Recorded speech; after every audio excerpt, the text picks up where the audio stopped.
Gigantes realmente existiram? A verdade sobre os NFLNS, antes de entrarmos em uma das narrativas mais misteriosas, controversas e impactantes de toda a Bíblia, inscreva-se agora no canal Guerras da Bíblia. Curta este vídeo e ative o sininho para não perder nenhuma história épica que marcou o mundo antigo. A pergunta ecoa há séculos e continua despertando fascínio, debate e até temor. Gigantes realmente existiram?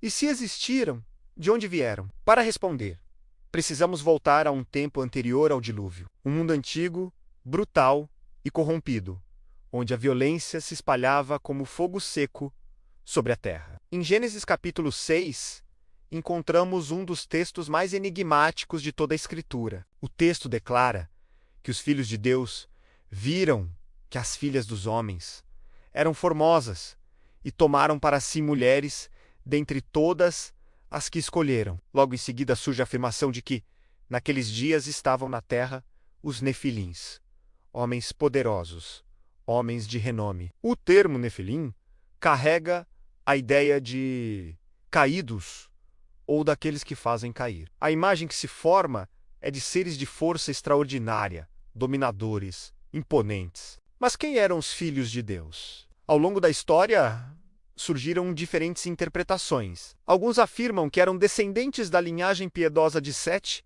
que se misturaram com a linhagem corrompida de Caim.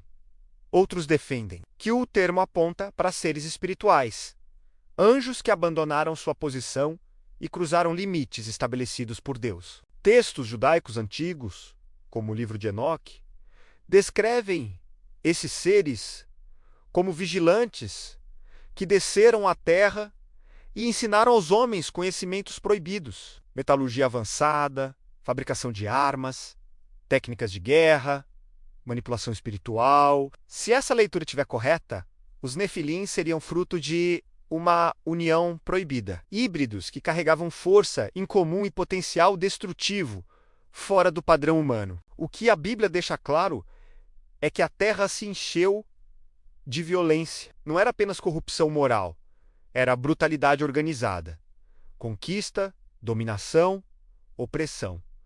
Imagine o cenário: homens de estatura muito acima da média, ombros largos como portas, braços que erguiam armas descomunais, lanças grossas, espadas largas, escudos enormes. Eles dominavam territórios e impunham medo. Eram líderes pelo poder físico, a sociedade girava em torno da força. O mundo pré-diluviano tornou-se um campo de guerra constante. A violência foi tão intensa que o próprio texto afirma que Deus viu que a maldade do homem se multiplicara e que todo o desígnio do coração era continuamente mau. Então veio o dilúvio, um juízo global que não foi apenas punição, mas reinício. A humanidade foi reduzida a uma família preservada na arca. Mas séculos depois, quando Israel se aproxima da Terra Prometida, a palavra gigante volta a aparecer. Os espias enviados por Moisés retornam com um relatório perturbador. A terra é fértil, abundante, mas ali vivem homens de grande estatura, filhos de Anak, descendentes dos gigantes. A reação foi imediata. Diante deles éramos como gafanhotos. O medo não era imaginação coletiva. Eram homens altos, fortes, guerreiros treinados. Entre esses povos estavam os Anaquins, os Refaíns, os Emins. Um nome se destaca de forma impressionante: Og, rei de Bazã.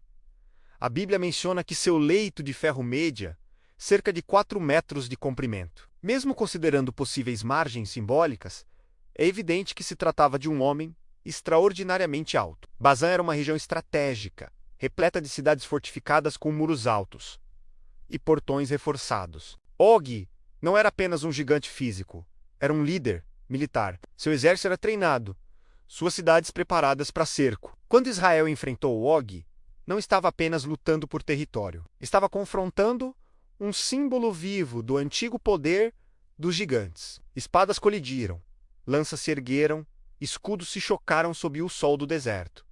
E Og caiu. Bazã foi conquistada. As cidades fortificadas foram tomadas. Décadas depois, outro gigante, surgiria como símbolo máximo do desafio físico e psicológico. Golias de Gate. Golias mide aproximadamente 3 metros de altura. Sua armadura de bronze pesava dezenas de quilos. Sua lança tinha a ponta de ferro pesada, como uma bola maciça. Um escudeiro caminhava à sua frente, protegendo-o. Ele era um guerreiro profissional, treinado desde a juventude. Durante 40 dias ele desafiou Israel. A guerra começou antes do primeiro golpe. Sua voz ecoava pelo vale, zombando, intimidando, provocando. O medo se espalhou pelo acampamento israelita, até que um jovem pastor entrou em cena.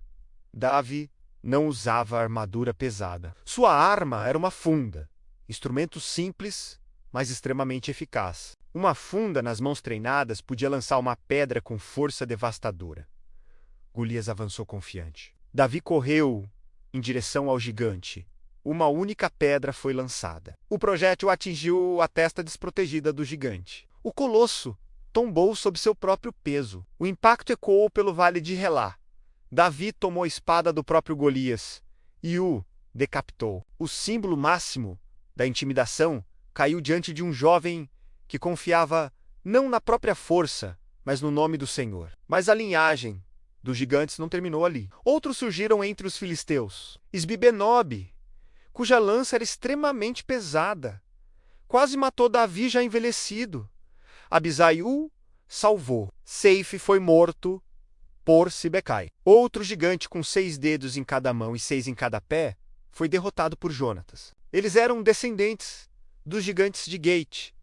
Isso mostra que não se tratava de um único caso isolado. Existiam linhagens de grande estatura que representavam ameaça real nos campos de batalha. Então, gigantes realmente existiram? Do ponto de vista bíblico, sim. Homens de estatura incomum e força impressionante. Quanto à origem sobrenatural mencionada em Gênesis, o texto permanece misterioso, mas aponta para uma realidade clara.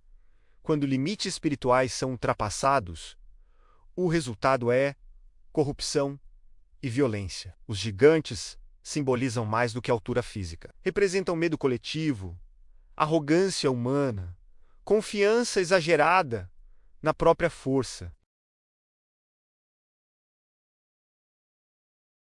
As armas eram reais, as batalhas eram físicas, o sangue era derramado, mas a vitória sempre esteve ligada à fé.